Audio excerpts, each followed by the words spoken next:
Now you own a house and hear a lot of information around how people got very rich and quickly by buying their investment property and thinking to yourself, what if it was you? Or thinking maybe it's time to upgrade the house and move into the big one. What do you need to do? From application perspective, the key components of the 5 C's will still apply. And far too often, customers become emotionally disappointed when they hear that the lender they have been with for the last 5 or 10 years, they get the no, you cannot do it. The lenders are purely looking at the numbers rather than emotional attachment and assess their risk accordingly.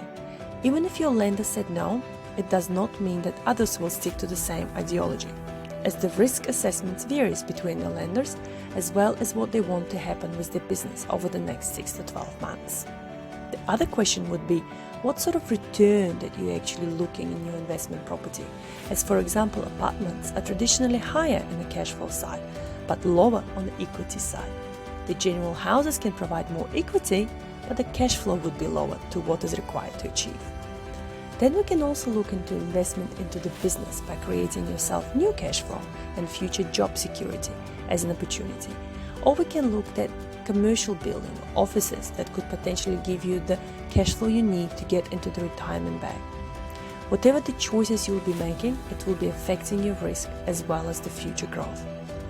Lastly, there is always an option to buy those extra shares, bonds or trust bonds. Let's start by exploring what would you need if you decided to buy shares, bonds or the funds in a trust. Thank you for your time. Please ask questions in the comment section below. Click like, share and subscribe to my channel.